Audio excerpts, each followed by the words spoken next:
വാർത്താമഴ വിശദമായ റിപ്പോർട്ടുകളിലേക്ക് കടക്കുകയാണ്. ഇന്നത്തെ വാർത്താ ദിനത്തിൽ ഇതുവരെ പുറത്തുവന്ന വളരെ പ്രധാനപ്പെട്ട വാർത്തകളിലൂടെയെല്ലാം ഇനിയുള്ള 1 മണിക്കൂർ സമയം നമ്മൾ കടന്നുപോകും. തിരുവനന്തപുരം വിമാനത്താവളത്തിൽ 20 ദിവസമായി തുടരുന്ന അമേരിക്കൻ നിർമ്മിത ബ്രിട്ടീഷ് യുദ്ധവിമാനം തിരികെ കൊണ്ടുപോകാനായി ബ്രിട്ടനിൽ നിന്നുള്ള കൂറ്റൻ ചരക്ക് വിമാനം എത്തിയിട്ടുണ്ട്. എയർബസ് അറ്റ്ലസ് എന്ന വിമാനമാണ് എത്തിയത്. സംഘത്തിൽ വ്യോമസേനയിലെ 17 സാങ്കേതിക വിദഗ്ധരാണുള്ളത്. മനീഷ് മഹിബാൽ വിവരങ്ങളുമായി തിരുവനന്തപുരത്ത് നിന്ന് ചേരുന്നുണ്ട്. മനീഷ്, ഈ സാങ്കേതിക പ്രശ്നം പരിഹരിക്കുക എന്നുള്ളതിനാണ് ആദ്യ പരിഗണന നൽകുന്നത്. സാധ്യമാകില്ലെങ്കിൽ മാത്രം മറ്റു വഴികൾ തേടാം. കടൽമാർഗമടക്കം ഇത് തിരികെ കൊണ്ടുപോകുന്നതിനുള്ള സാധ്യതകൾ പരിശോധിക്കാം എന്നുള്ളതാണ് നിലവിലെടുത്തിരിക്കുന്ന തീരുമാനം. ഇപ്പോൾ വിദഗ്ധ സംഘം എത്തിയിട്ടുണ്ട്. അവരുടെ നടപടികൾ എങ്ങനെയാണ് മനീഷ്?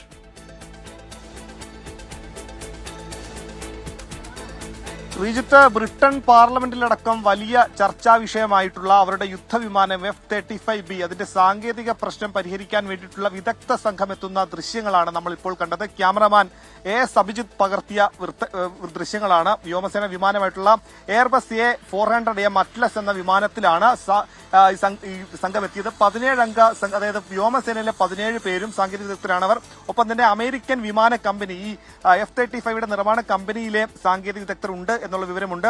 അമേരിക്കൻ വിമാന കമ്പനിയിലെ 8 പേരാണ് ഇതിനകത്തുള്ളത്. സാങ്കേതിക പ്രശ്നം പരിഹരിച്ചില്ലെങ്കിൽ മാത്രമായിരിക്കും മറ്റൊരു വിമാനം, അതായത് C-17 ഗ്ലോബ് മാസ്റ്റർ എന്ന കൂറ്റൻ ചരക്ക് വിമാനം എത്തിച്ച ശേഷം അതിലേക്ക് കൊണ്ടുപോകും. അതിൽ ഇതിന്റെ ചിറകുകളടക്കം മാറ്റിയ ശേഷമായിരിക്കാം കൊണ്ടുപോകുക എന്ന വിവരമാണ് പുറത്തു വരുന്നത്. പക്ഷേ സാങ്കേതിക പ്രശ്നം എന്താണ് എന്നുള്ള കാര്യത്തിൽ ഇപ്പോഴും വ്യക്തത വന്നിട്ടില്ല. ആദ്യം ഇന്ധനം തീർന്നതിനെ തുടർന്ന് ഇവിടെ അടിയന്തര ലാൻഡിംഗ് നടത്തി എന്ന വിവരം ആദ്യം പുറത്തു വന്നു. എങ്കിലും ഒരു രാജ്യത്തിന്റെ ആഭ്യന്തര വിഷയമായതുകൊണ്ട് തന്നെ സാങ്കേതിക പ്രശ്നത്തെ സംബന്ധിച്ചുള്ള കൂടുതൽ വിവരങ്ങൾ ഇപ്പോൾ അവർ പുറത്തുവിട്ടിട്ടില്ല. ഏറ്റവും ഒടുവിലായി പക്ഷേ ഇപ്പോൾ പുറത്തു വരുന്ന ചില വിവരങ്ങൾ അനുസരിച്ച് ഇതിന്റെ ആക്സിലറി പവർ യൂണിറ്റിലുണ്ടായ തകരാറാണ് ഇങ്ങനെ ഒരു പ്രശ്നം ഉണ്ടാകാൻ കാരണം. ഹൈഡ്രോളിക് സംവിധാനത്തിലെ പിഴവെന്ന രീതിയിലുള്ള കണക്കുകൂട്ടൽ ഉണ്ടായെങ്കിലും പിന്നീട് അതായത് ഈ വിമാനം പറന്നുയർന്നത് ആദ്യം ഒരു യുദ്ധ കപ്പലിൽ നിന്നാണ്. അത് 200 നോട്ടിക്കൽ മൈൽ അകലെയുള്ള സ്ഥലത്ത് നിന്നാണ്. അതിലുണ്ടായിരുന്ന ആ കപ്പലുണ്ടായിരുന്ന സാങ്കേതിക വിദഗ്ധരെ എത്തി പരിശോധിക്കുമ്പോഴും ഇതിന്റെ എന്താണ് യഥാർത്ഥ കാരണമെന്ന് അറിയാൻ സാധിച്ചിരുന്നില്ല. പിന്നീടാണ് ഹൈഡ്രോളിക് സംവിധാനത്തിലെ പിഴവാണെന്നുള്ള ഒരു പ്രാഥമിക നിഗമനത്തിലേക്ക് എത്തിയത്. പക്ഷെ അത് മാത്രമല്ല, ആ പിഴവ് മാത്രമല്ല ഉണ്ടായിരുന്നത്, ഈ ഇങ്ങനെ ആക്സിലറി പവർ യൂണിറ്റിലെ പിഴവും ഉണ്ടായിരുന്നു എന്നുള്ള കാര്യം വന്നതോടെ തന്നെ പ്രശ്നം സങ്കീർണമായി. അതുകൊണ്ടാണ് 3 ആഴ്ചയോളം കാലം ഇതിനെടുത്തത്. ഒപ്പം തന്നെ ഇതിന്റെ ബ്രിട്ടനിലെ വ്യോമസേനയിലെ സാങ്കേതിക വിദഗ്ധരെ കൂടാതെ ഇതിന്റെ നിർമ്മാണ കമ്പനി, ഇത് അമേരിക്ക നിർമ്മിച്ച യുദ്ധവിമാനമാണ്. അതുകൊണ്ട് തന്നെ 5ാം തലമുറയിൽപ്പെട്ട ഈ വിമാനത്തിന്റെ മറ്റു ചില കാര്യങ്ങൾ അറിയാൻ വേണ്ടിയിട്ട് ഈ നിർമ്മാണ കമ്പനിയിലെ വിദഗ്ധർ കൂടി എത്തണമെന്നുള്ള കാര്യത്തിലേക്ക് എത്തിയതുകൊണ്ടാണ് 3 ആഴ്ച സമയമെടുത്തത്. അതുകൊണ്ട് തന്നെ ഇത് ബ്രിട്ടനിലടക്കം വലിയ രാഷ്ട്രീയ ചർച്ചയായി. കഴിഞ്ഞ മാസമാണ് ഈ വിമാനം ഇവിടെ ഈ രീതിയിൽ ഇന്ധനം തീർന്നതിനെ തുടർന്ന് എന്ന പേരിൽ ഇവിടെ എത്തിയത്. ഇന്ത്യയും ബ്രിട്ടനും തമ്മിൽ നടത്തിയ സംയുക്ത സൈനിക അഭ്യാസത്തിനിടയിലായിരുന്നു 200 നോട്ടിക്കൽ മൈൽ അകലെ വെച്ച് ഈ വിമാനത്തിന് പ്രതികൂല കാലാവസ്ഥയിൽ യുദ്ധ വിമാനവാഹിനി കപ്പലിലേക്ക് ഇറങ്ങാൻ സാധിക്കാതെ വന്നതും അതോടുകൂടി തന്നെ ഇത് പിന്നീട് ഇന്ത്യയുടെ വ്യോമസേനയുടെ അനുമതിയോടുകൂടി തന്നെ അടിയന്തര ലാൻഡിംഗ് രാത്രി 9:30 കൂടി തന്നെ നടത്തിയിട്ടുള്ളത്. അങ്ങനെ ഈ വിമാനത്തിന്റെ സാങ്കേതിക പ്രശ്നം പരിഹരിക്കാൻ വേണ്ടി ഹാങ്ങറിലേക്ക് മാറ്റും. അതായത് നമ്മുടെ രാജ്യത്തിന്റെ ഈ വിമാനത്താവളത്തിന്റെ ഹാങ്ങറിലേക്ക് മാറ്റാൻ പക്ഷേ അവർ വിദഗ്ധ സംഘം എത്തിയ ശേഷം മാത്രം മാറ്റിയാൽ മതി എന്ന തീരുമാനത്തിലേക്ക് എത്തിയിരുന്നു. അങ്ങനെ മറ്റൊരു രാജ്യത്തിന്റെ അറ്റകുറ്റപ്പണി നടത്തുന്ന സ്ഥലത്തിലേക്ക് ഒരു രാജ്യത്തിന്റെ യുദ്ധവിമാനം മാറ്റുന്നത് അത്ര സാധാരണമായ സംഭവമല്ല. ഇന്ത്യയിൽ അങ്ങനെ ഉള്ള സംഭവങ്ങൾ വളരെ ചുരുക്കം മാത്രം നടന്നിട്ടുണ്ടോ എന്നത് തന്നെ വലിയ കാര്യമാണ്. എന്താണെങ്കിലും ഇത് സംബന്ധിച്ച് നേരത്തെ ഇസ്രായേൽ യുദ്ധത്തിനൊക്കെ തന്നെ അവരുടെ മുൻനിര പോരാളിയായി ഉപയോഗിക്കുന്ന ഇതിന്റെ ഈ F-35Bയുടെ ഒരു പരിഷ്കൃത വെർഷനാണ് അവിടെ ഉപയോഗിക്കുന്നത്. അങ്ങനെ 5ാം തലമുറയിൽപ്പെട്ട റഡാറുകൾക്ക് പോലും കാണാൻ കഴിയാത്ത തരത്തിലുള്ള അത്യാധുനിക വിമാനം ഈ രീതിയിൽ കേടുപാടുകൾ വന്നത് ബ്രിട്ടൻ അടക്കം വലിയ നാണക്കേടുണ്ടാക്കി. ഇപ്പോഴും സാങ്കേതിക പ്രശ്നം പരിഹരിക്കാനായി വിദഗ്ധ സംഘം എത്തുമ്പോൾ എത്ര ദിവസം എടുക്കും ഈ സാങ്കേതിക പ്രശ്നം പരിഹരിക്കാൻ? എന്താണ് സാങ്കേതിക വിഷയം? ഒപ്പം തന്നെ ഇത് കൊണ്ടുപോകാൻ നമ്മൾ ഇപ്പോൾ വാർത്ത കൊടുക്കുന്നതനുസരിച്ച് ഇപ്പോൾ വരുന്ന വിവരങ്ങൾ അനുസരിച്ച് ഇത് കൊണ്ടുപോകാൻ വേണ്ടിയിട്ടുള്ള C-17 ഗ്ലോബ് മാസ്റ്റർ എന്ന കൂറ്റൻ വിമാനം 80,000 കിലോഗ്രാമിലധികം ഭാരം ചുമക്കാൻ കഴിയുന്ന ചരക്ക് വിമാനം കൂടി എത്തുമോ?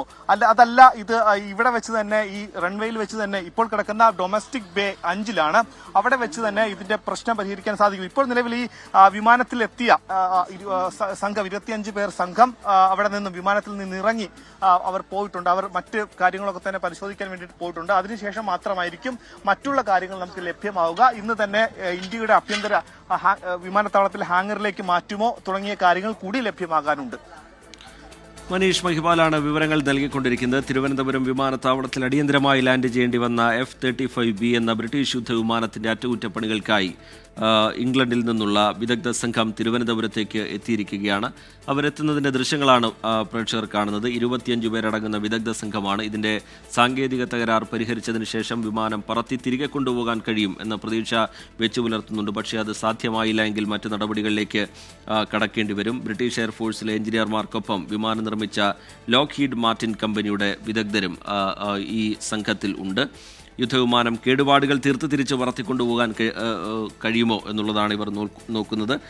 അല്ലാത്ത പക്ഷം ഇത് മറ്റു വഴികളിലൂടെ തിരികെ എത്തിക്കേണ്ടി വരും. ഈ യുദ്ധവിമാനമാണ്, അതിലെ രഹസ്യങ്ങൾ ചോർന്നു പോകുമോ എന്ന ആശങ്കയൊക്കെ ബ്രിട്ടനുണ്ട്. അതുകൊണ്ട് തന്നെ അതിവേഗത്തിൽ നടപടികൾ പൂർത്തിയാക്കാനുള്ള ശ്രമമാണ് ബ്രിട്ടന്റെ ഭാഗത്തുനിന്നുണ്ടാവുന്നത്. മനീഷ് മഹിപാൽ വിശദാംശങ്ങൾ പങ്കുവയ്ക്കുകയായിരുന്നു. കേരള സർവകലാശാല അടിയന്തര സിൻഡിക്കേറ്റ് യോഗത്തിൽ വാക്കേറ്റം. രജിസ്ട്രാർ KS അനിൽകുമാറിന്റെ സസ്പെൻഷൻ ചർച്ച ചെയ്യാനാകില്ല എന്ന നിലപാടിൽ ഉറച്ചു നിൽക്കുകയാണ് താൽക്കാലിക VC സിസ തോമസ്.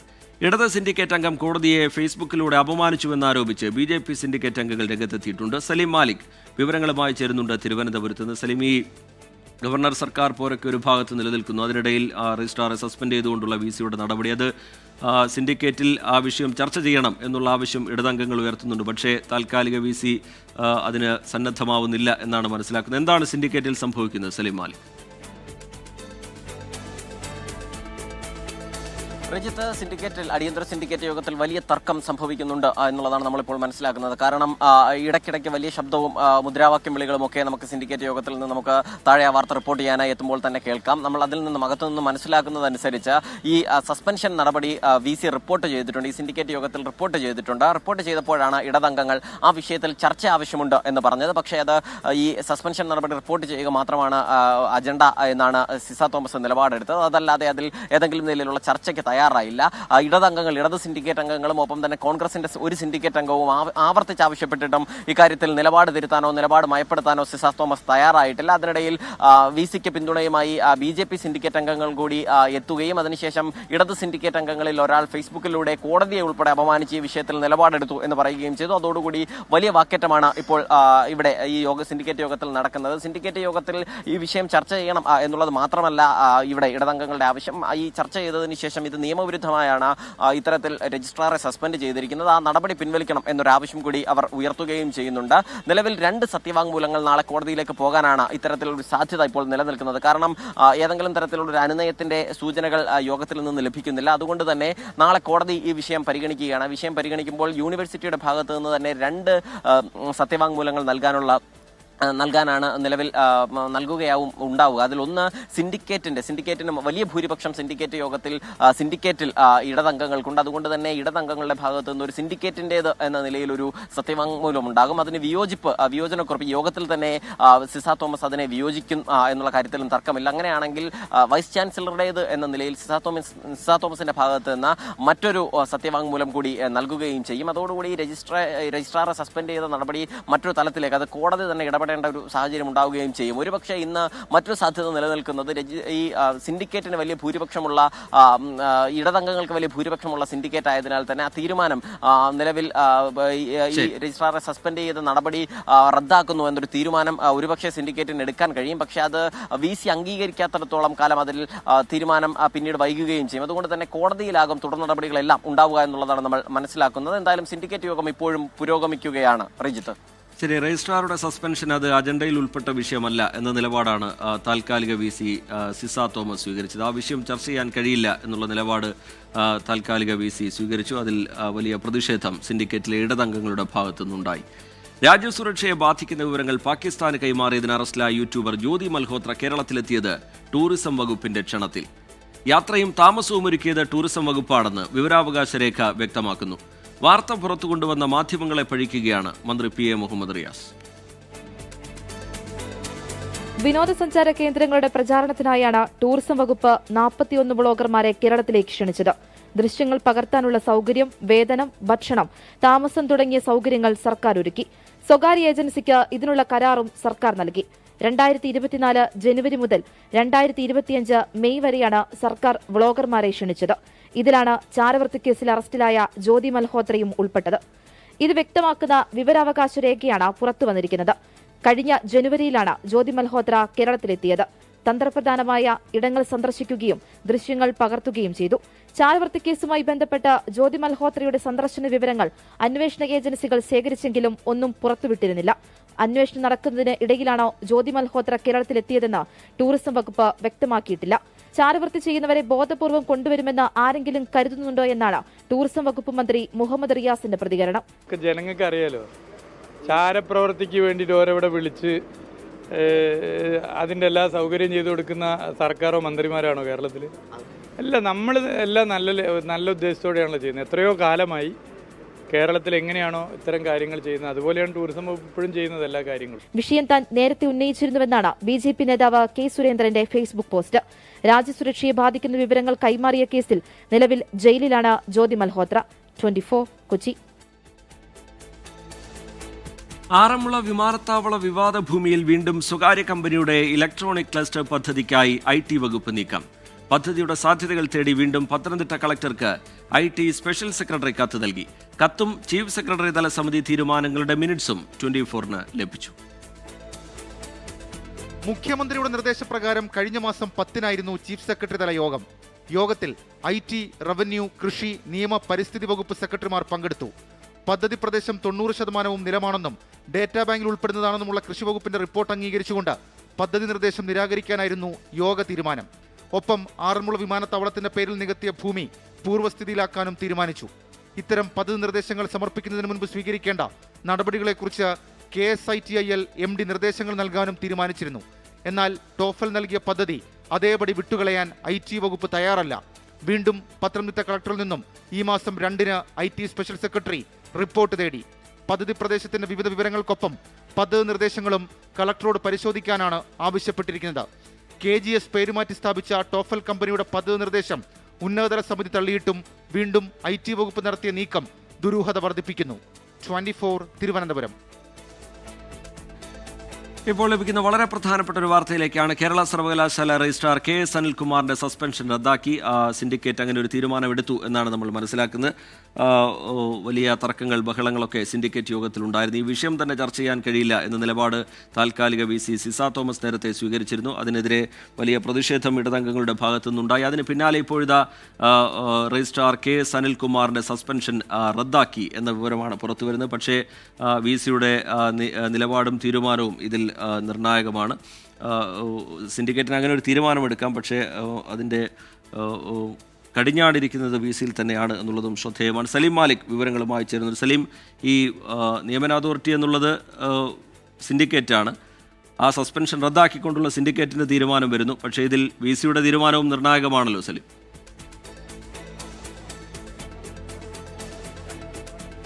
റിജിത്ത്, ഈ സംഭവത്തിൽ നിലവിൽ രജിസ്ട്രാർ KS അനിൽകുമാറിന്റെ സസ്പെൻഷൻ റദ്ദാക്കിയിരിക്കുകയാണ്. അത് സിൻഡിക്കേറ്റ് അവരുടെ അധികാരം ഉപയോഗിച്ചാണ് ആ സസ്പെൻഷൻ റദ്ദാക്കിയിരിക്കുന്നത്. ഈ വിഷയത്തിൽ, ഈ സസ്പെൻഷനുമായി ബന്ധപ്പെട്ട വിഷയം ചർച്ച ചെയ്യാൻ പോലും താല്പര്യപ്പെട്ടിരുന്നില്ല വൈസ് ചാൻസലർ. പക്ഷേ ഏറ്റവും ഒടുവിൽ വൈസ് ചാൻസലറും ഈ സിൻഡിക്കേറ്റിന്റെ ഒരു ഭാഗം മാത്രമാണ് എന്ന നിലയിൽ വോട്ടിനിട്ടാണ് സസ്പെൻഷൻ റദ്ദാക്കിയിരിക്കുന്നത്.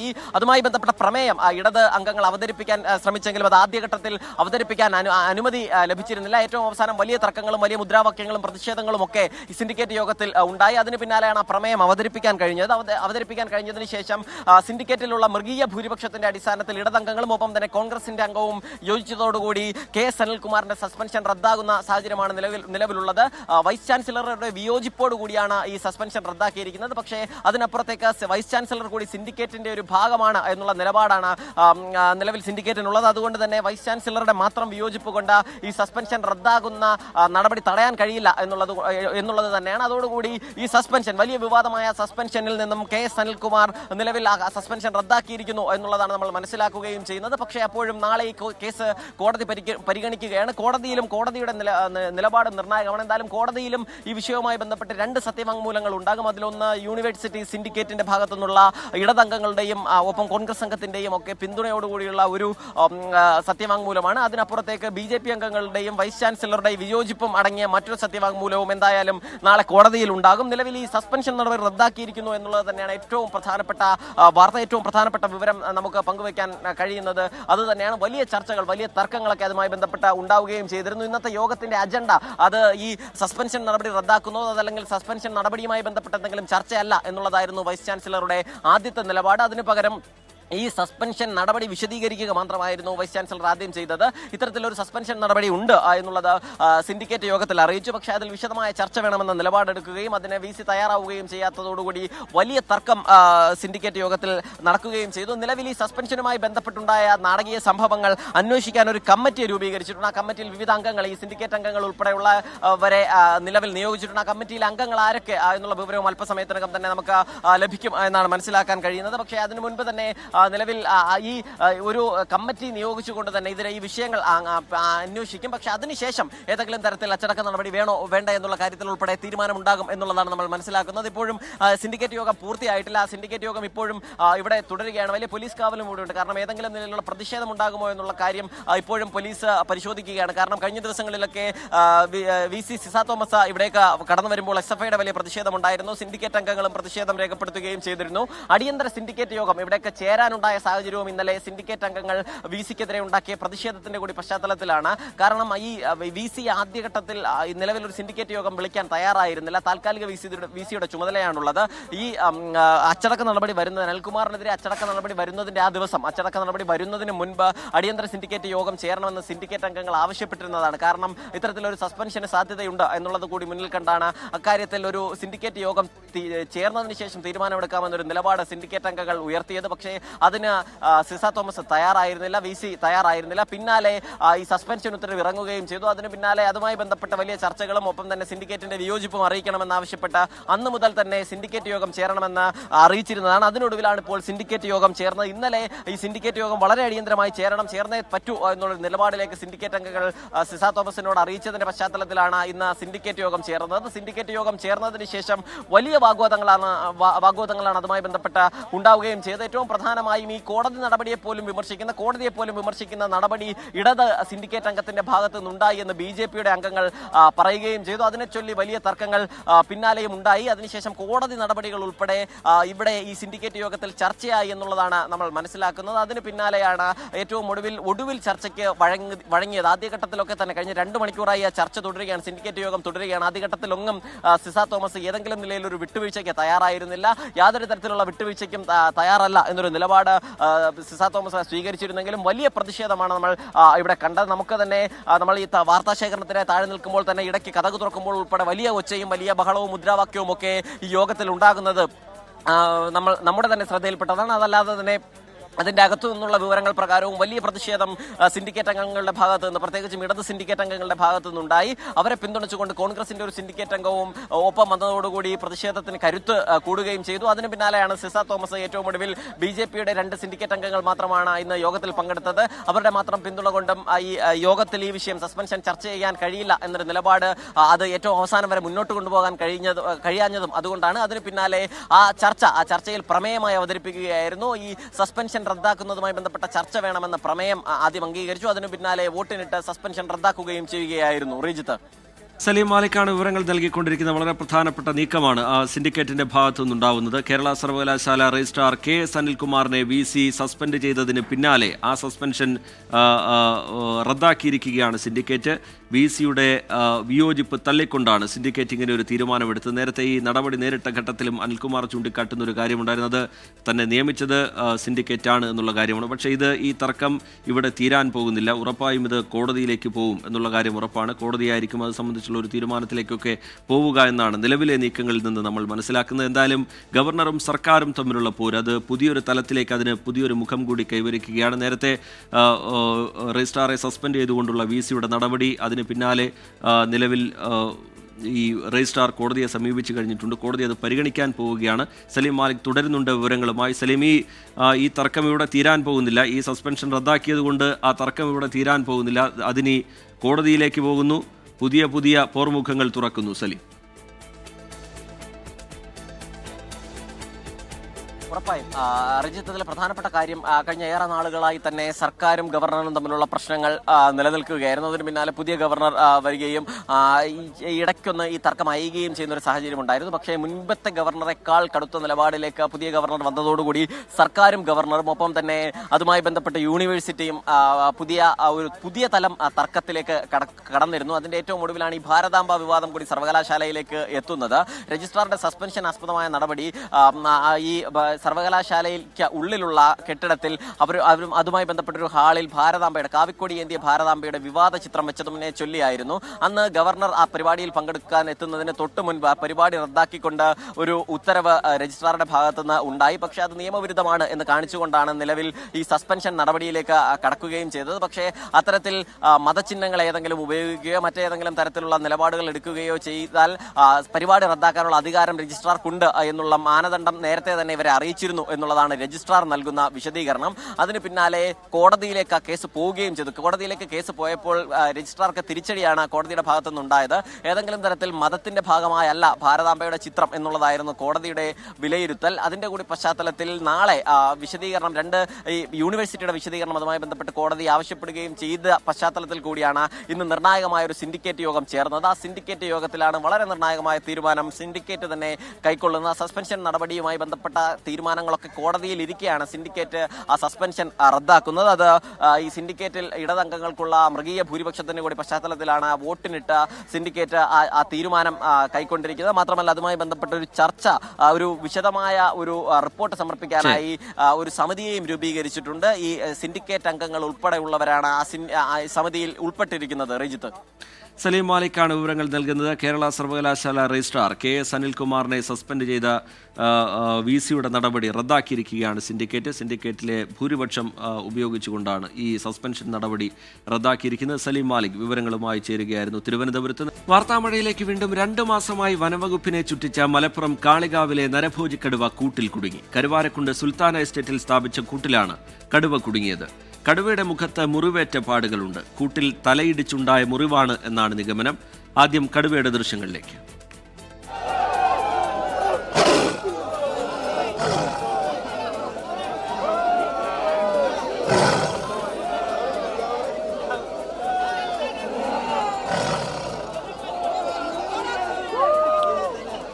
സംഭവസ്ഥലത്ത് നിന്ന് വിപിൻ C. വിജയൻ തയ്യാറാക്കിയ റിപ്പോർട്ടിലേക്കാണ് ഇനി പോകുന്നത്. കൂട്ടിലായ കടുവയെ ഇപ്പോൾ സുൽത്താന എസ്റ്റേറ്റിൽ നിന്ന് മാറ്റുന്നതിനുള്ള നടപടികൾ വനം വകുപ്പ് ആരംഭിച്ചിരിക്കുകയാണ്. ആ കൂട് ലോറിയിലേക്ക് കയറ്റുന്ന ദൃശ്യങ്ങളാണ് ഈ കാണുന്നത്.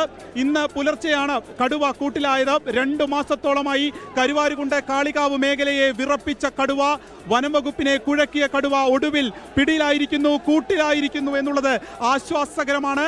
ഇവിടെ വലിയ ഒരു ജനസഞ്ചയം എന്ന് തന്നെ പറയാവുന്ന അത്രയും ആളുകൾ ഇവിടെ കൂടിയിട്ടുണ്ട്. ഇത് സുൽത്താന എസ്റ്റേറ്റ് ആണ്, കരുവാരുകുണ്ട് ഭാഗത്തുള്ള എസ്റ്റേറ്റ് ആണ്. ഇവിടെയാണ് ഇപ്പോൾ ആളുകൾ മുഴുവൻ തമ്പടിച്ചിരിക്കുന്നു.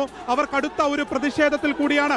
അവരുടെ പ്രതിഷേധത്തിനുള്ള കാരണം ഈ കടുവയെ പിടികൂടിക്കഴിഞ്ഞാൽ ഈ ഭാഗത്ത് തുറന്നുവിടാൻ, അല്ലെങ്കിൽ ഇതിനു സമീപ പ്രദേശങ്ങളിൽ, സമീപത്തെ കാടുകളിൽ തുറന്നുവിടാൻ അനുവദിക്കില്ല എന്നുള്ള നിലപാടാണ് ഈ നാട്ടുകാർ എടുത്തിരിക്കുന്നത്. ആ ഒരു ഉറപ്പ് വനം വകുപ്പിന്റെ ഭാഗത്ത് നിന്ന്, ജില്ലാ കളക്ടറുടെ ഭാഗത്ത് നിന്ന് വേണം എന്നുള്ള ആവശ്യമാണ് അവർ ആദ്യം മുതൽ ഉന്നയിക്കുന്നത്.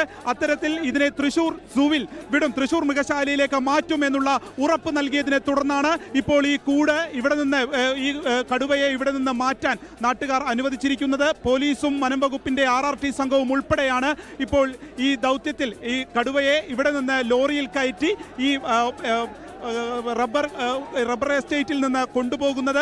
ഇവിടെ നിന്ന് അമരമ്പലത്തെ RRTയുടെ ഓഫീസിലേക്ക്, സൗത്ത് RRT ഓഫീസിലേക്ക് കൊണ്ടുപോകും. കടുവയുടെ മുഖത്ത് മുറിവേറ്റിട്ടുണ്ട്, നല്ല രീതിയിൽ തന്നെ മുറിവേറ്റിട്ടുണ്ടെന്നാണ് നമുക്ക് പ്രാഥമികമായി തന്നെ മനസ്സിലാക്കാൻ കഴിയുക. അത് ഈ കൂടിന്റെ കമ്പിയിൽ തലയിടിച്ചുണ്ടായ മുറിവ് എന്നുള്ളതാണ് പ്രാഥമിക നിഗമനം. അതിന് ചികിത്സ നൽകിയതിന് ശേഷം തൃശ്ശൂരിലെ മൃഗശാലയിലേക്ക് മാറ്റും എന്നുള്ളതാണ് ഇപ്പോൾ പറഞ്ഞിരിക്കുന്നത്. അമരമ്പലത്തെ RRT സൗത്ത് ഡിവിഷനിൽ വെച്ചായിരിക്കും ചികിത്സ നൽകുക. കടുവയെ കൂട്ടിൽ കയറ്റുന്ന ദൃശ്യങ്ങളാണ് ഈ കാണുന്നത്. കൂട്ടിനകത്ത് ഇരയായി ആടിനെയാണ് നിർത്തിയിരുന്നത്. കഴിഞ്ഞ 2 മാസമായി എല്ലാ ദിവസവും ഈ സുൽത്താന എസ്റ്റേറ്റും ഉൾപ്പെടെയുള്ള പ്രദേശങ്ങളിൽ വനം വകുപ്പ് പരിശോധന നടത്തിയിരുന്നു. അതിലേറ്റവും പ്രധാനം ഒരു മെയ് മാസം ആദ്യമാണ് ടാപ്പിംഗ് തൊഴിലാളിയായ ഗഫൂറിനെ കടുവ കൊലപ്പെടുത്തിയത്. ശരീരത്തിന്റെ ഒരു ഭാഗം ഭക്ഷിച്ചു എന്ന ഒരു വിവരമടക്കം വളരെ ഞെട്ടലോടുകൂടിയാണ് ഈ പ്രദേശത്തുള്ളവർ കേട്ടത്. ഇവിടെ ഒരു കടുവയുടെ പുലിയുടെയൊക്കെ സാന്നിധ്യമുണ്ട് എന്നുള്ളത് പലതവണ സ്ഥിരീകരിച്ചതാണ്. വനം വകുപ്പ് വെച്ച ക്യാമറയിൽ കടുവയുടെ ദൃശ്യങ്ങൾ പലതവണ പതിഞ്ഞതാണ്, നാട്ടുകാർ കണ്ടതാണ്. പക്ഷേ ഇതുവരെയും പിടികൂടാൻ കഴിഞ്ഞിരുന്നില്ല. ഇന്ന് പുലർച്ചെ വനം വകുപ്പ് സ്ഥാപിച്ച കൂട്ടിൽ ഇത് അകപ്പെട്ടിരിക്കുന്നു. പല ഭാഗങ്ങളിലായും കൂട് സ്ഥാപിച്ചിരുന്നു. തൊട്ടപ്പുറത്തുള്ള അടയ്ക്കാക്കുണ്ട് എസ്റ്റേറ്റിൽ വെച്ചിട്ടായിരുന്നു ഗഫൂറിനെ ആക്രമിച്ചതെങ്കിൽ ഇപ്പോൾ കടുവ പിടിയിലാകുന്നത് തൊട്ടിപ്പുറത്തുള്ള സുൽത്താന എസ്റ്റേറ്റിൽ നിന്നാണ്. ലോറിയിലേക്ക് ഈ കടുവയുടെ കൂട് കടുവയെ കയറ്റിയിരിക്കുകയാണ്. ഇവിടെ നിന്നും നേരെ അമലമ്പലം RRT സൗത്ത് ഓഫീസിലേക്ക് കൊണ്ടുപോകും. അവിടെ വെച്ചിട്ടായിരിക്കും ചികിത്സ ഉണ്ടാകുക. ഡോക്ടർ അരുൺ സക്രിയുടെ നേതൃത്വത്തിലുള്ള സംഘം ഈ ഒരു ദൗത്യത്തിന്റെ ഭാഗമായിരുന്നു. പലതവണ മയക്കുവെടി വയ്ക്കുന്നതിനൊക്കെ വേണ്ടി അവർ ഈ ഒരു പ്രദേശത്തൊക്കെ തന്നെ തിരച്ചിൽ നടത്തിയെന്നുണ്ടെങ്കിലും കടുവയെ കണ്ടെത്താൻ കഴിഞ്ഞിരുന്നില്ല. ഇതുവരെയും ഈ 2 മാസവും ദൗത്യം ഉപേക്ഷിക്കാതെ വനം വകുപ്പ് ഈ മേഖലയിൽ തന്നെ കേന്ദ്രീകരിക്കുകയും നടത്തുകയും ചെയ്തിരുന്നു. ഈ കടുവയുടെ കൂട്ടിൽ ഒരു തവണ പുലി കുടുങ്ങുന്ന സാഹചര്യം വരെ ഉണ്ടായിരുന്നു. ആ പുലിയെ ഇവിടെ സമീപത്ത് തന്നെ വിട്ടു എന്നുള്ളതാണ് നാട്ടുകാർ പ്രധാനമായുള്ളൊരു ആരോപണമുള്ളത്. അതുകൊണ്ട് തന്നെയാണ് അവർ ഈ പരാതിയിലേക്ക് കടക്കുകയും ചെയ്തിട്ടുള്ളത്. വലിയ പ്രതിഷേധത്തിനൊടുവിൽ തൃശൂർ മൃഗശാലയിലേക്ക് മാറ്റുമെന്ന ഉറപ്പിനെ തുടർന്ന് ഇപ്പോൾ സുൽത്താന എസ്റ്റേറ്റിൽ നിന്ന് കടുവ കൂട്ടിലായതിനു ശേഷം ഇതിനെ ലോറിയിലേക്ക് കയറ്റുകയാണ്. ആ ദൃശ്യങ്ങളാണ് ഇപ്പോൾ പ്രേക്ഷകർ കാണുന്നത്. വന്യജീവി തെരുവുനായ ആക്രമണങ്ങളിൽ അടിയന്തര നിയമസഭാ സമ്മേളനം വിളിച്ചു ചേർക്കണമെന്ന ആവശ്യവുമായി കേരള കോൺഗ്രസ് എം. ആവശ്യമുന്നയിച്ച് ജോസ് കെ മാണി MP മുഖ്യമന്ത്രിക്ക് കത്ത് നൽകി. അജണ്ട പ്രകാരം മീറ്റിംഗ് വിളിച്ചു. പക്ഷേ അതിന് പുറത്തുള്ള വിഷയങ്ങളിൽ കേരള സർവകലാശാലയിൽ നിന്നുള്ള പ്രതികരണങ്ങൾ ഇപ്പോൾ വരുന്നുണ്ട്. യോഗം കൊണ്ടുപോകാൻ ഇടത് സിൻഡിക്കേറ്റ് അംഗങ്ങൾ ശ്രമിക്കുക, വാശി പിടിക്കുക. ഇതുവരെ അജണ്ട പ്രകാരം ചർച്ച ചെയ്യണമെന്ന് അധ്യക്ഷ VC ആവശ്യപ്പെട്ടു, ഞങ്ങളും ആവശ്യപ്പെട്ടു. അത് സമ്മതിക്കില്ല എന്ന് പറഞ്ഞു. ഇപ്പോ VC യോഗം പിരിച്ചുവിട്ടിട്ട് ചേംബറിൽ പോയിട്ടുണ്ട്. ഞങ്ങളും യോഗം പിരിച്ചുവിട്ട് അതിന്റെ അടിസ്ഥാനത്തിൽ പുറത്തു വന്നിരിക്കുക. ഇടത് സിൻഡിക്കേറ്റ് അംഗങ്ങൾ അവിടെ ഇരിക്കുന്നുണ്ട്. അവരെ ഇനി പാർട്ടി യോഗം ചേരുന്നു എന്നുള്ളത് നമുക്കറിയില്ല. ഈ വിഷയത്തിൽ യോഗം പിരിച്ചുവിട്ടു. ഇതാണ് ഇപ്പൊ പറയാനുള്ളത്. സസ്പെൻഷൻ നടപടി ബഹുമാനപ്പെട്ട കേരള ഹൈക്കോടതിയുടെ പരിഗണനയിലാണ്. അതിവിടെ ചർച്ച ചെയ്യാൻ പറ്റില്ല. ആ സസ്പെൻഷൻ നടപടി ശരിയോ തെറ്റോ എന്നുള്ളത് പിന്നീട് ഇനി വരുന്ന സിൻഡിക്കേറ്റിൽ ആ അജണ്ട വെച്ച് വിളിക്കുന്ന യോഗത്തിൽ ചർച്ച ചെയ്യും. റദ്ദാക്കണമെന്നുള്ള ആവശ്യം വന്നു. ആ ആവശ്യം അജണ്ടയ്ക്ക് പുറത്തുള്ളതായതുകൊണ്ട് അധ്യക്ഷ അനുവദിച്ചിട്ടില്ല, വൈസ് ചാൻസലർ അനുവദിച്ചിട്ടില്ല. അതുകൊണ്ട് ഞങ്ങളും അതിൽ നിന്ന് വിട്ടുനിൽക്കുന്നു. യോഗം അവസാനിപ്പിച്ചതായിട്ട് പ്രഖ്യാപിച്ചിട്ട് അധ്യക്ഷ യോഗം അവസാനിപ്പിച്ചതായിട്ട് പ്രഖ്യാപിച്ചിട്ട് റിസോൾവ് ചെയ്തു, ചേംബറിൽ പോയി. Chairman of the syndicate, special syndicate dissolve ചെയ്തെന്ന് പറഞ്ഞിട്ട് തന്നെയാണ് പോയിരിക്കുന്നത്. കാരണം അജണ്ടയിൽ ഇല്ലാത്ത ഐറ്റംസ് ചർച്ച ചെയ്യണമെന്ന് പറഞ്ഞപ്പോഴത്തേക്ക് അത് ഡിസോൾവ് ചെയ്തു എന്നിട്ട് തന്നെയാണ് പോയി. അല്ലാണ്ട് ഇറങ്ങിപ്പോക്കൊന്നും ഇല്ലല്ലോ. അതല്ല ചെയ്തിരിക്കുന്നത്. ഇത് പിന്നെ ഇപ്പൊ നടന്നുകൊണ്ടിരിക്കുന്നത് ഒരുപക്ഷെ പാർട്ടി സമ്മേളനമായിരിക്കും, അറിയില്ല. അത് ലീഗലും അല്ല.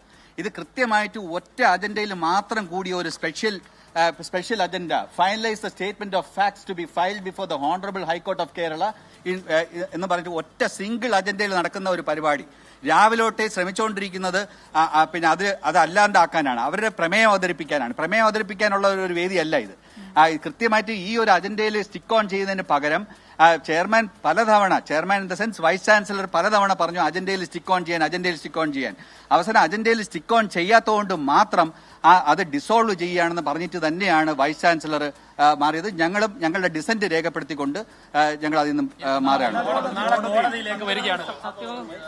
അല്ല, സത്യവാങ്മൂലം ചർച്ച ചെയ്യാൻ, ആ സത്യവാങ്മൂലം സംബന്ധിച്ച് തീരുമാനമെടുക്കാനാണ്. അതിലെ ചർച്ച ചെയ്ത് തീരുമാനമെടുത്ത് ബഹുമാനപ്പെട്ട കേരള ഹൈക്കോടതി അറിയിക്കാനുള്ള അജണ്ട പ്രകാരമാണ്.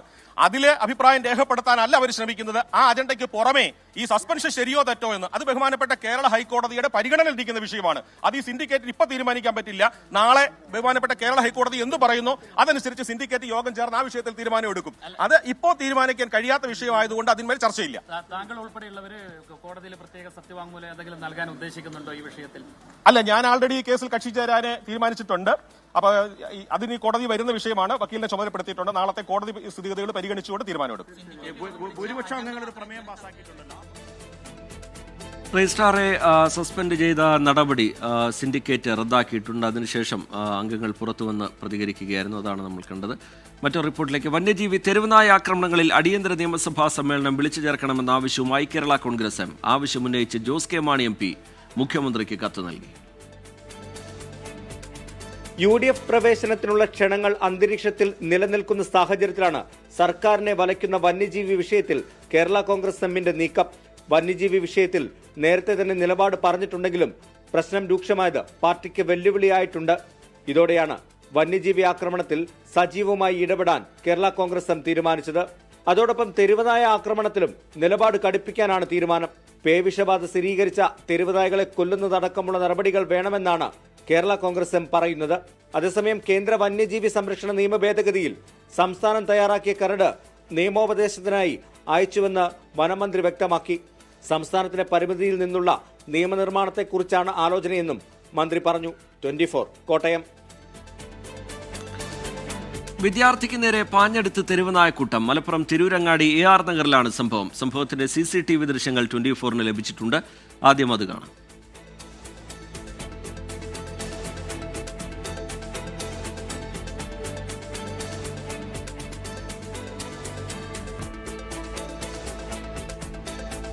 സമീർ ബിൻ കരീം വിവരങ്ങളുമായി മലപ്പുറത്ത് നിന്ന് ചേരുന്നുണ്ട്. സമീർ, ഈ ഒരു കൊച്ചുകുട്ടിയാണ് ഓടിക്കുന്നത്.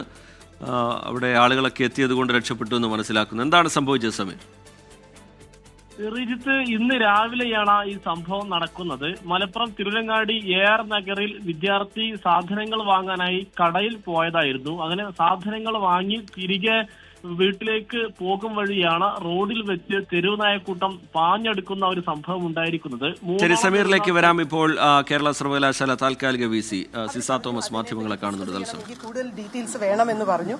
അപ്പം ആ വിഷയത്തിലോട്ട് നമ്മൾ അതൊരു സബ് ജുഡീസ് ഉള്ളത് കൊണ്ട് അതിനെപ്പറ്റി ഡിസ്കസ് ചെയ്യേണ്ട, പക്ഷെ അതിന്റെ ഡീറ്റെയിൽസ് തരാം.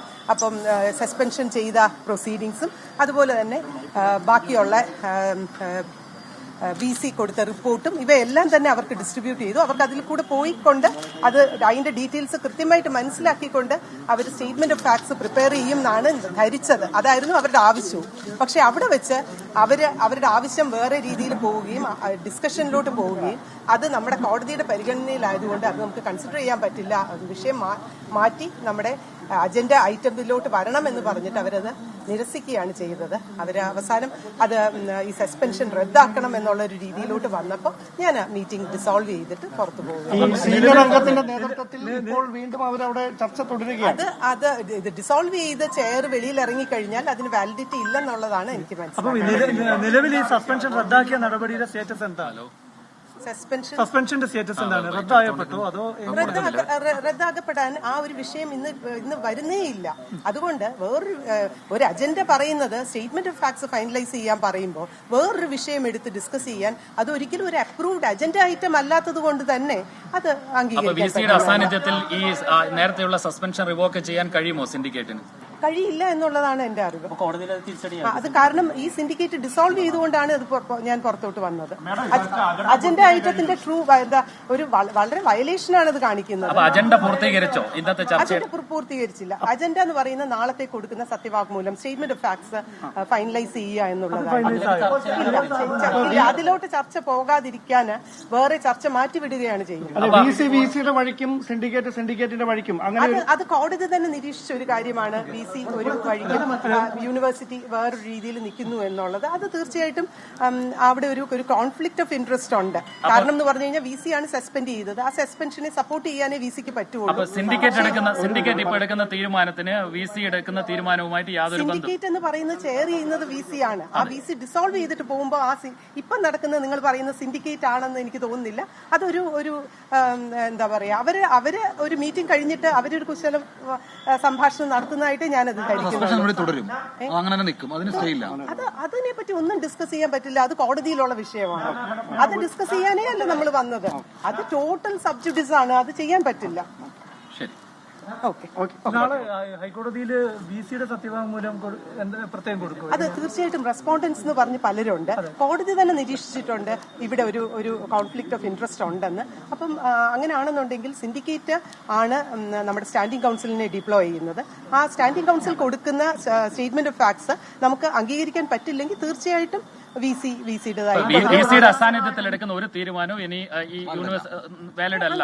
പറ്റില്ല. കംപ്ലീറ്റ് ചെയ്തില്ലല്ലോ. അപ്പൊ ഇനി കോടതിയിൽ എന്ത് അഫിഡവിറ്റ് ആണ് കൊടുക്കാൻ ഉദ്ദേശിക്കുന്നത്? എന്താണ് അത് ഓൾറെഡി സ്റ്റാൻഡിംഗ് കൗൺസിൽ ഒരു സ്റ്റേറ്റ്മെന്റ് ഓഫ് ഫാക്ട്സ് തന്നിട്ടുണ്ട്. അതാണ് അവിടെ ഡിസ്ട്രിബ്യൂട്ട് ചെയ്ത് എന്തെങ്കിലും മോഡിഫിക്കേഷൻ വേണോ എന്ന് ചോദിച്ചത്. അത് കൊടുക്കും. അത് സിൻഡിക്കേറ്റിന്റെ വഴി കൊടുക്കും. അതെ.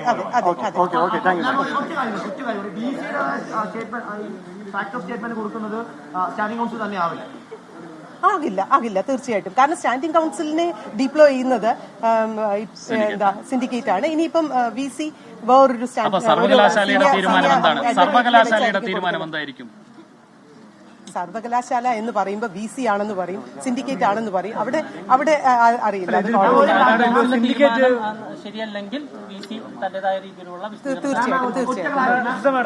സിൻഡിക്കേറ്റ് ഇപ്പോ അവരൊരു തീരുമാനത്തിലേക്ക് എത്തുന്നു, ഭൂരിപക്ഷം വെച്ച് അവരൊരു തീരുമാനത്തിലേക്ക് എത്തി. അതാണ് അവർ കോടതിയിൽ അറിയിച്ചാൽ അതിന് നിയമപ്രകാരം ഉണ്ടോ? ഇനിയിപ്പോൾ അത് സിൻഡിക്കേറ്റ് അല്ലെന്നാണ് ഞാൻ പറയുന്നത്. കാരണം സിൻഡിക്കേറ്റ് നടത്താനുള്ള ശ്രമത്തിലായിരുന്നു. അത് ഡിസോൾവ് ചെയ്തിട്ട് ഇറങ്ങി നമ്മൾ വരികയാണ്. ആ ഒരു സാഹചര്യത്തിൽ അവര് ചില മെമ്പേഴ്സും ഇറങ്ങിയിട്ടുണ്ട്. അപ്പം ഇനിയും നടക്കുന്നത് സിൻഡിക്കേറ്റ് ആണെന്ന് നിങ്ങൾ പറയരുത്. അത് ആണെന്ന് എനിക്ക് തോന്നുന്നില്ല. അതിന് നിയമസാധ്യതയില്ല. സിസ തോമസ് നിലപാട് വ്യക്തമാക്കുകയായിരുന്നു. സർവകലാശാലയിൽ നാടകീയ രംഗങ്ങളാണ് ഉണ്ടായിരിക്കുന്നത്. സസ്പെൻഷൻ യോഗത്തിൽ അറിയിച്ചു എന്നുള്ള കാര്യം സിസ തോമസ് പറയുന്നു. സസ്പെൻഷൻ റദ്ദാക്കിയ സിൻഡിക്കേറ്റിന്റെ നടപടി അത് നിലനിൽക്കുന്നതല്ല, അത് നിയമപരമായി നിലനിൽക്കുന്നതല്ല എന്നുള്ള കാര്യമാണ് സിസ തോമസ് ചൂണ്ടിക്കാട്ടുന്നത്. ഈ സസ്പെൻഷൻ റദ്ദാക്കണം എന്നുള്ളൊരാവശ്യം അവിടെ ഇടതംഗങ്ങളുടെ ഭാഗത്തുനിന്ന് ഉയർന്നു വന്നു. പക്ഷേ സസ്പെൻഷൻ തുടരും എന്ന് തന്നെയാണ് താൽക്കാലിക VC അറിയിച്ചിരിക്കുന്നത്. അങ്ങനെ ഒരു ആവശ്യം വന്നപ്പോൾ യോഗം പിരിച്ചുവിട്ട് കഴിഞ്ഞു. അതിനുശേഷം സിൻഡിക്കേറ്റ് സസ്പെൻഷൻ നടപടി റദ്ദാക്കിയിട്ടുണ്ടെങ്കിൽ അതിന് യാതൊരു തരത്തിലുള്ള വാലിഡിറ്റിയും ഇല്ല എന്നുള്ള കാര്യമാണ് VC ചൂണ്ടിക്കാട്ടുന്നത്. VCയുടേതായ അധികാരം ഉപയോഗപ്പെടുത്തിക്കൊണ്ട് നടപടികളുമായി മുന്നോട്ട് പോകുന്നു. സിൻഡിക്കേറ്റ് ഈ രജിസ്ട്രാറെ നിയമിച്ചത് സിൻഡിക്കേറ്റാണ്. സിൻഡിക്കേറ്റ് കൂടി ഈ സസ്പെൻഷൻ നടപടി പിൻവലിച്ചിട്ടുണ്ട് എന്നുള്ള കാര്യം സിൻഡിക്കേറ്റിലെ ഇടതംഗങ്ങളും അറിയിക്കുന്നുണ്ട്. എന്തായാലും വലിയ തർക്കങ്ങളിലേക്ക്, നാടകീയമായ സംഭവവികാസങ്ങളിലേക്ക് കാര്യങ്ങൾ പോവുകയാണ്. വിഷയം കോടതിയുടെ പരിഗണനയിലാണുള്ളത്. കോടതി എന്താണ് ഇതിൽ തീരുമാനമെടുക്കാൻ പോകുന്നത് എന്നുള്ളതാണ് ഇതിൽ ഏറ്റവും പ്രധാനമായി നിൽക്കുന്നത്. ഇപ്പോൾ താൽക്കാലിക VC ഡോക്ടർ സിസ തോമസ് ചൂണ്ടിക്കാട്ടുന്നുണ്ട്, ഈ യോഗം പിരിച്ചുവിട്ടതിന് ശേഷവും അവരവിടെ എന്തെങ്കിലും തീരുമാനങ്ങൾ എടുക്കുന്നുണ്ടെങ്കിൽ അത് ഈ നിയമപരമായി നിലനിൽക്കുന്നതല്ല. ഇപ്പോൾ അതിനെ സിൻഡിക്കേറ്റ് എന്ന് വിളിക്കാൻ പോലും കഴിയില്ല. അവർ കുശലം പറയുകയാകും എന്നാണ് സിസ തോമസ് അതിനെ വിശേഷിപ്പിച്ചത്. VC എന്ന നിലയിൽ സ്വന്തം നിലയിൽ കോടതിയിൽ സത്യവാങ്മൂലം നൽകും. സസ്പെൻഷൻ റദ്ദാക്കിയ പ്രമേയം പാസ്സാക്കിയിട്ടില്ല എന്നുള്ള കാര്യം കൂടി സിസ തോമസ് വിശദീകരിക്കുന്നുണ്ട്. നേരത്തെ ഈ രജിസ്ട്രാറുടെ സസ്പെൻഷൻ റദ്ദാക്കുന്ന തീരുമാനമെടുത്തു സിൻഡിക്കേറ്റ് എന്ന തരത്തിൽ വിവരങ്ങൾ പുറത്തു വന്നിരുന്നു. അതിന് പിന്നാലെയാണ് താൽക്കാലിക VC നിലപാട് വ്യക്തമാക്കിക്കൊണ്ടുള്ള പ്രതികരണം നടത്തിയത്.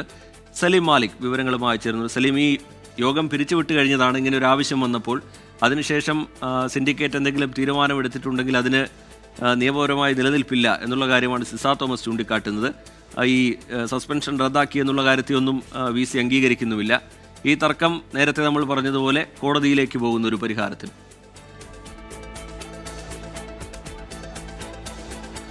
രജിത്ത, തർക്കം വല്ലാത്തൊരു വഴിയിലേക്ക് പോവുകയാണ്. കാരണം VCയും സിൻഡിക്കേറ്റും രണ്ട് വഴിക്ക് എന്നുള്ളതാണ് നമുക്ക് ഈ ഘട്ടത്തിൽ മനസ്സിലാക്കാൻ കഴിയുന്നത്. കാരണം VC പറയുന്നു സസ്പെൻഷൻ റദ്ദാക്കിയിട്ടില്ല, അത്തരത്തിലൊരു ചർച്ച പോലും യോഗത്തിലേക്ക് വന്നിട്ടില്ല, യോഗത്തിന്റെ അജണ്ട അതായിരുന്നില്ല, അതുകൊണ്ട് തന്നെ സസ്പെൻഷൻ റദ്ദാക്കുന്നത് നിയമപരമായി നിലനിൽക്കില്ല എന്നുള്ളതാണ് VCയുടെ താൽക്കാലിക വൈസ് ചാൻസലറുടെ ചുമതലയുള്ള സിസ തോമസ് പറയുന്നത്.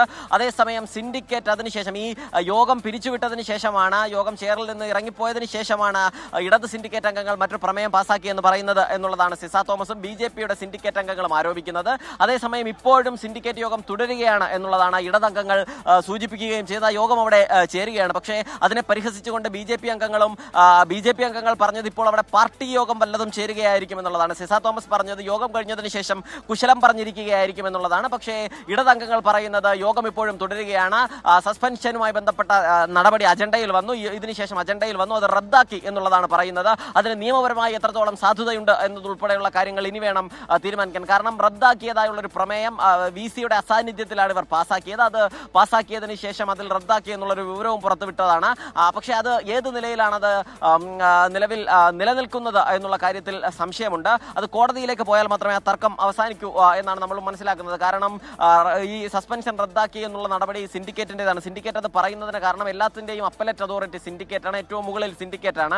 സിൻഡിക്കേറ്റിലെ ഒരു അംഗം മാത്രമാണ് VC. അതുകൊണ്ട് ഭൂരിപക്ഷത്തിന്റെ തീരുമാനത്തിന്റെ അടിസ്ഥാനത്തിൽ ആ തീരുമാനം കൈക്കൊള്ളാനും സസ്പെൻഷൻ റദ്ദാക്കാനുമുള്ള അധികാരം സിൻഡിക്കേറ്റിനുണ്ട് എന്നുള്ളതാണ് ഇടതംഗങ്ങൾ പറയുന്നത്. VC പറയുന്നത് സിൻഡിക്കേറ്റിന് അധികാരമുണ്ട്, പക്ഷേ സിൻഡിക്കേറ്റ് യോഗം ചെയർ, അതായത് അത് ചെയർ ചെയ്യുന്നത്, അതിന് അധ്യക്ഷത വഹിക്കുന്നത് VC ആണ്. VC ആയ സിസ തോമസ് ആ യോഗം പിരിച്ചുവിട്ടതിന് ശേഷം പിന്നീട് നടന്ന ചർച്ചയും അതിനെ തുടർന്നുണ്ടായ പ്രമേയവും ഒക്കെ എന്തിന്റെ അടിസ്ഥാനത്തിലാണ് എന്നറിയില്ല. അത് കുശലം പറച്ചിൽ മാത്രമാണ്.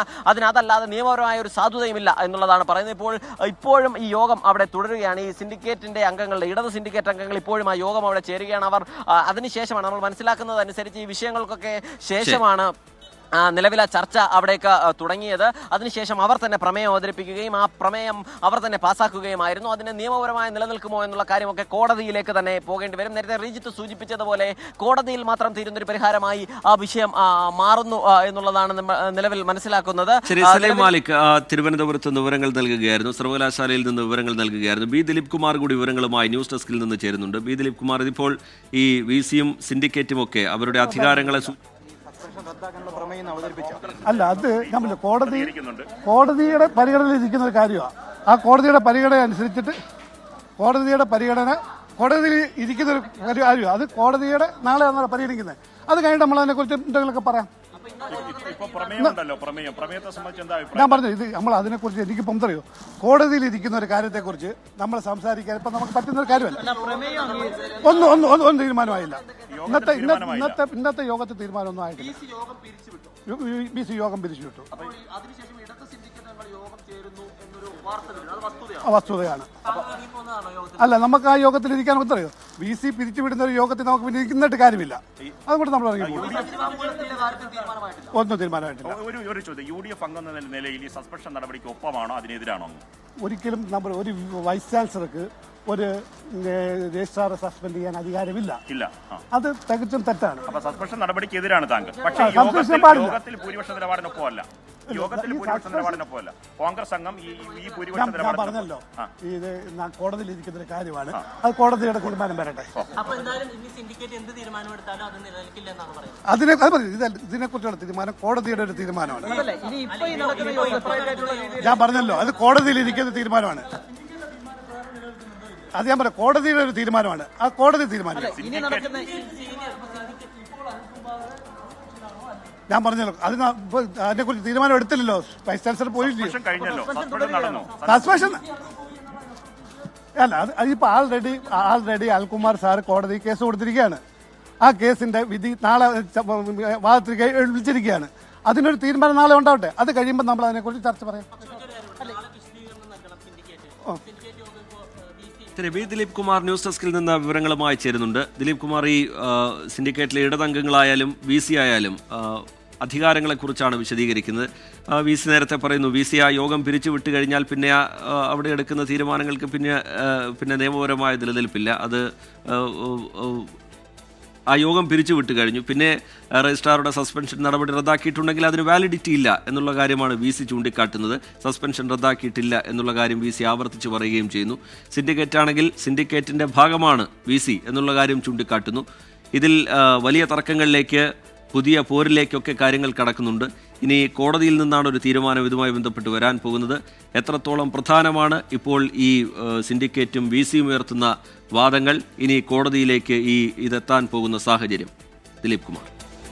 ശ്രീജിത്ത്, അസാധാരണ സാഹചര്യത്തിലൂടെയാണ് കേരള സർവകലാശാല കടന്നുപോകുന്നത്. VC-യും സിൻഡിക്കേറ്റും രണ്ടു തട്ടിലായിരിക്കുന്നു. രജിസ്ട്രാർ ഡോക്ടർ KS അനിൽകുമാറിനെ സസ്പെൻഡ് ചെയ്തതുമായി ബന്ധപ്പെട്ട തർക്കം ഒരു പുതിയ തലത്തിലേക്ക് നീങ്ങുകയാണ്. ഹൈക്കോടതിയിൽ ഇത് സംബന്ധിച്ച കേസ് നിലനിൽക്കുന്നുണ്ട്. അതിനിടെ ഇക്കാര്യം സർവകലാശാല സിൻഡിക്കേറ്റ് ചർച്ച ചെയ്യുന്നതിന് ആ യോഗത്തിൽ ഇടതംഗങ്ങൾ ഈ വിഷയം ഉന്നയിച്ചു.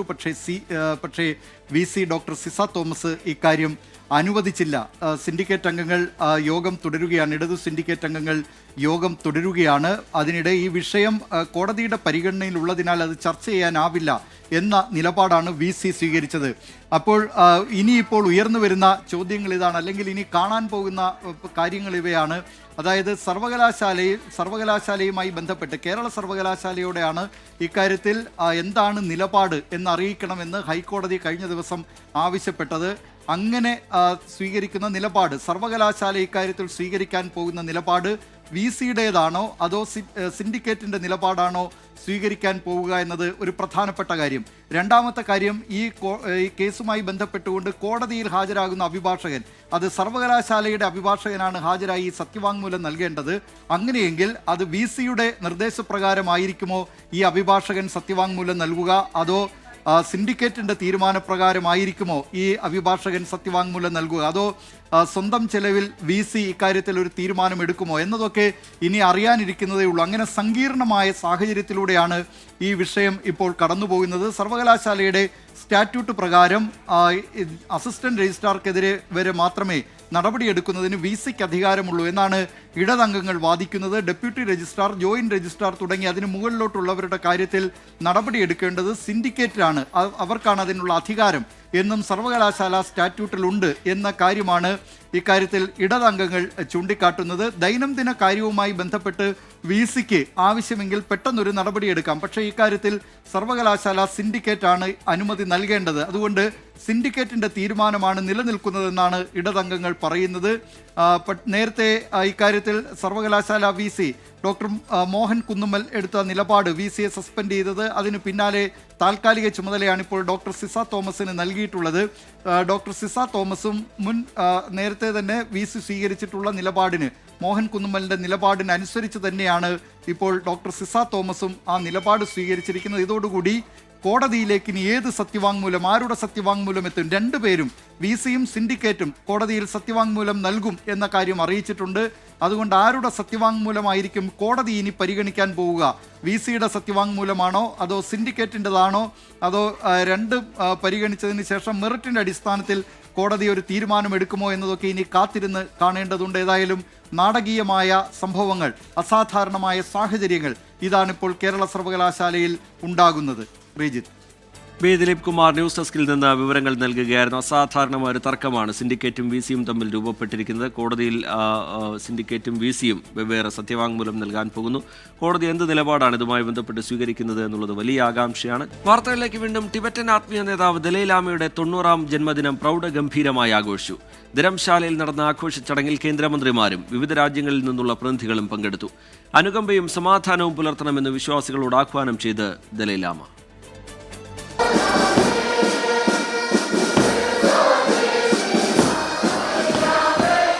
ടിബറ്റൻ ബുദ്ധമതത്തിന്റെ ഇന്ത്യയിലെ ആസ്ഥാനമായ മക്ലിയോഡ്ഗഞ്ചിലെ തക്ഷൻചോലിംഗ് ബുദ്ധമത ക്ഷേത്രത്തിൽ നടന്ന ദലൈലാമയുടെ ജന്മദിനാഘോഷത്തിൽ പങ്കെടുക്കാൻ ആയിരക്കണക്കിന് പേരാണ് ഒഴുകിയെത്തിയത്.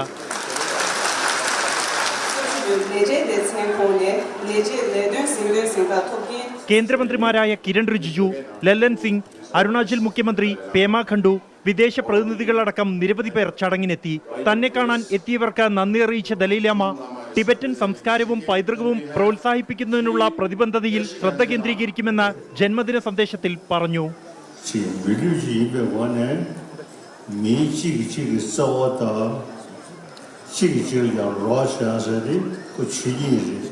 ദലൈലാമയുടെ ഏത് തീരുമാനത്തിനും ഇന്ത്യ ഒപ്പമുണ്ടാകുമെന്ന ചടങ്ങിൽ സംസാരിച്ച കേന്ദ്രമന്ത്രി കിരൺ റിജിജു, ദലൈലാമയുടെ പിൻഗാമിയെ സംബന്ധിച്ചും ടിബറ്റിലെ ചൈനീസ് അധിനിവേശം സംബന്ധിച്ചും ചർച്ചകൾ വീണ്ടും സജീവമാകുന്നതിനിടെയാണ് ദലൈലാമയുടെ ജന്മദിനം വിപുലമായി ആഘോഷിച്ചത്. വർണ്ണമനോഹരമായ ടിബറ്റൻ കലാ സാംസ്കാരിക പരിപാടികളും ചടങ്ങിൽ അവതരിപ്പിച്ചു.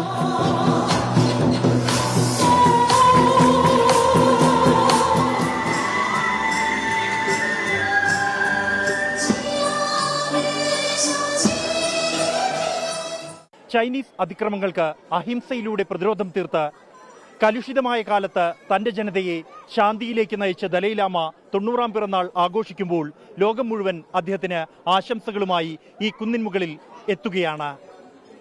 ധരംശിലയിലെ ദലൈലാമ ക്ഷേത്രത്തിന് മുന്നിൽ നിന്നും ജിജീന്ദ്രനൊപ്പം ബൽറാം നെടുങ്ങാടി, 24. കോട്ടയം മെഡിക്കൽ കോളേജിലെ കെട്ടിടം തകർന്നുള്ള അപകടത്തിൽ മരിച്ച ബിന്ദുവിന്റെ വീട്ടിലെത്തിയ ആരോഗ്യമന്ത്രി വീണ ജോർജ്. സർക്കാർ ഒപ്പമുണ്ടാകുമെന്ന് മന്ത്രി വീണ ജോർജ് ഉറപ്പു നൽകി. സർക്കാരിൽ പ്രതീക്ഷയുണ്ടെന്ന് ബിന്ദുവിന്റെ കുടുംബം പ്രതികരിച്ചു.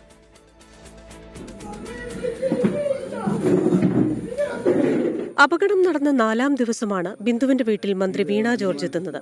CPIM നേതാക്കൾക്കൊപ്പം എത്തിയ മന്ത്രി ബിന്ദുവിന്റെ ഭർത്താവ് വിശ്രുതനെയും അമ്മ സീതാലക്ഷ്മിയെയും ആശ്വസിപ്പിച്ചു.